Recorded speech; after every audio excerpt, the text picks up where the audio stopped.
C'est un moment très émouvant que cette matinée. Moi, j'ai la chance d'être avec le Père Sylvain, notre évêque, et Philippe Chaumat, le curé de la paroisse. Et Père, vous avez souligné que depuis 2020, au moment de l'arrivée de Philippe, vous avez évoqué cette mission de reconfigurer la paroisse. Important.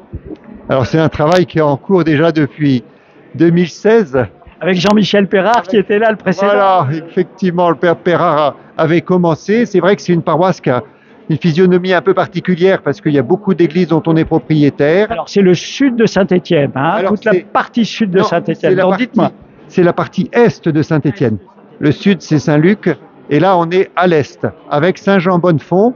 Voilà, donc et puis Terre-Noire et les Roches-Taillées. Voilà. Alors, beaucoup d'églises, propriété du diocèse, il fallait faire quelque chose.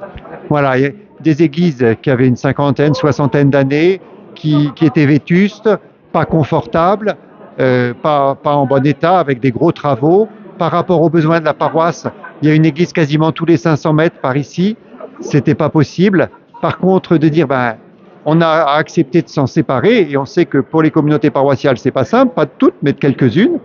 Et puis, par contre, celles qu'on garde, eh bien, elles sont en bon état. Ici, on a une église où on peut se garer. On a une église où on est bien pour célébrer. L'acoustique, là, c'est excellent. On entendait l'assemblée qui chante, c'est un bonheur. Les gens disent, on a entendu. Bah oui, parce que la sono est neuve. On a vu, bah oui, c'est des bancs confortables. Avant, on avait des bancs qui tombaient. Là, on a des bancs dans lesquels on est bien. On a toute une salle paroissiale autour. C'est un lieu qui est visible, qu'on voit même depuis l'autoroute. Voilà, en disant, il y avait un très bel enjeu. Et ça justifie aussi ces changements. Mais c'est pas la fermeture, c'est l'ouverture, c'est une nouvelle étape. Alors, Père Philippe, beaucoup d'émotions ce matin, parce que c'est la conclusion, même s'il y a encore... l'Église vivra, elle bougera, c'est la conclusion quand même de 2 ans d'investissement de tout le monde. Oui, c'est un travail d'équipe. Et puis en même temps, je veux dire, comme l'a dit le Père Sylvain, c'est un bon instrument qui nous est donné.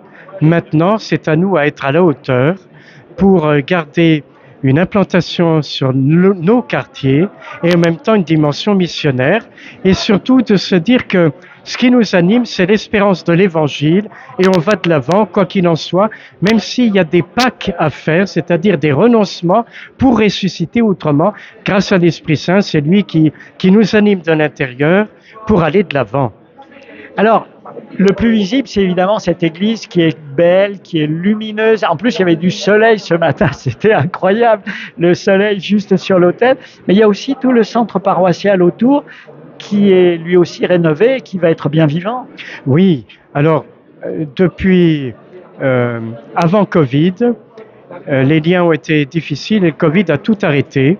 Et maintenant, les salles paroissiales qui sont flambant neuves vont permettre de vivre la fraternité, des lieux fraternels, et puis d'échanges, et puis, de rencontres, de partage. Voilà, tout est prévu, il y a le logement du prêtre, mais il y a aussi des salles pour les jeunes, pour les plus anciens. Voilà, et puis il y a même une cuisine, pour les temps conviviaux. Vraiment, on a un bon instrument à notre disposition maintenant. Alors Père, le mot de la fin, peut-être devant cette Vierge. Moi, j'ai été très touché par le fait que le mobilier liturgique que vous avez béni ce matin, bien souvent, il vient d'anciens lieux qui ont été désaffectés, mais ça veut dire que ça continue, la vie continue. Exactement. Par exemple, les vitraux qu'on a derrière nous, ils étaient dans l'église de Montieu, dans la première église qui a dû être démolie dans les années 90 parce qu'elle était dangereuse et elle s'effondrait. On va se mettre un peu de côté. Voilà. Pour qu'on voit encore mieux. Ils sont là et ça représente les métiers. Les métiers à Montieu, il y a la mine, avec aussi toute la métallurgie, le bois aussi, qui arrivait du Pilat, et puis le chemin de fer. Et donc, voilà, cette continuité en disant, on s'inscrit dans une histoire, on n'est pas les premiers, il y en a qui ont cru, qui ont travaillé, qui se sont engagés, qui ont fait de belles réalisations, on est une autre étape, mais il y a cette continuité avec le mobilier liturgique, avec les vitraux, avec évidemment la croix et cette église, avec la croix aussi à l'extérieur qui, elle, est de l'église de Saint-Pierre de la Marandinière. Voilà, donc cette continuité, cette poursuite du chemin. Voilà, le mot de la fin pour le curé de la paroisse.